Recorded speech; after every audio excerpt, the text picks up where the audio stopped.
Bumubuo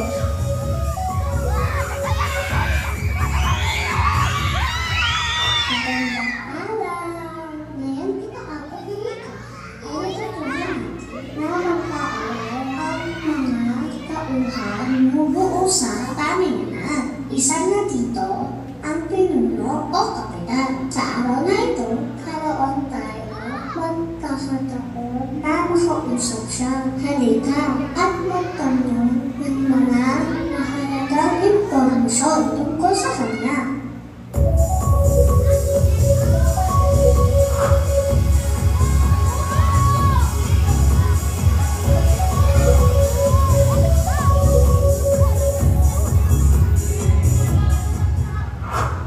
Magandang araw, ako po si Atty. Eric Juan, punong barangay ng Barangay Talipapa.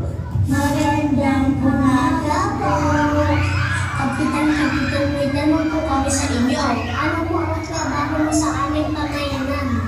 Ang kapitan bilang punong barangay na isang barangay ay katuwang ng ating national at lokal na pamahalaan sa pagpapatupad ng mga batas at mga programa o proyekto na ibinababa sa ating pamayanan. Ang kapitan din po ay naatasan na pamunuan ng ating sangguniang barangay na kinabibilangan ng ating mga kagawad at sangguniang kabataan. Ang kapitan din po ay naatasan bilang maging lupon chairman o nangangasiwa sa ating mga lupon para siguraduhin nagkakasundo-sundo ang ating mga barangay pag meron silang hindi pagkakaunawaan. Para po sa season natin, bakit ang mahalaga ang trabaho ng kapitan? Parte po sa mga programa, proyekto, aktibidad na ibinababaho natin na diretsyo sa ating mga kabarangay ay mga programa. Una ay yung ating pagkapayapaan, yung ating kaligtasan, yung ating kalinisan, at higit sa lahat yung ating kalusugan. So mahalaga po yan dahil yan po ay nakaka-apekto sa buhay, sa ari-arian, at ganoon din sa kaligtasan ng ating mga kabarangay, ganoon sa kanilang pamilya, mga anak, at mga aspeto ng kanilang buhay.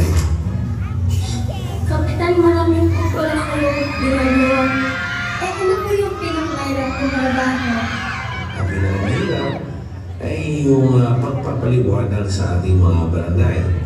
Mahalaga na naiintindihan nila ang mga programa, proyekto ng ating pamahalaan at kung paano sila makapabilang dito. Maya pala naging kapitan mo, paano lang masusunod ang mga batas at ordinansa?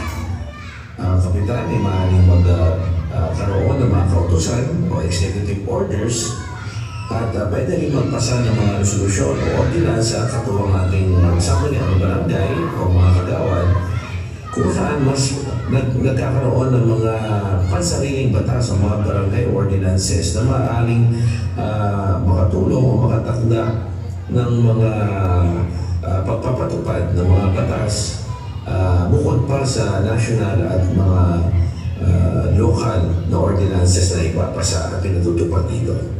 Wow, ang galing. Kuling ba yan ako? Ano ang isang bagay na maganda sa inyong pamayanan?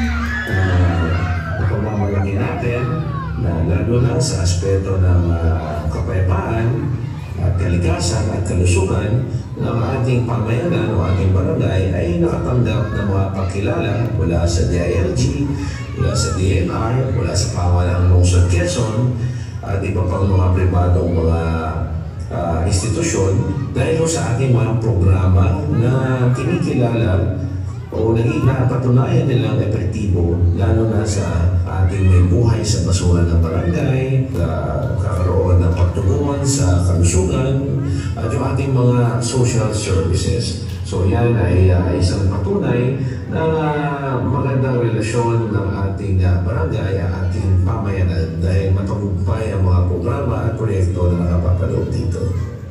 Ayun na.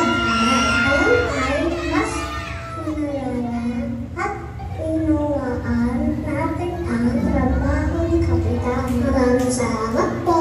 Atty. Eric Juan sa inyong oras at gawin. Muli ako si Diana, Grade 1 ang inyong TV correspondent. Maraming salamat!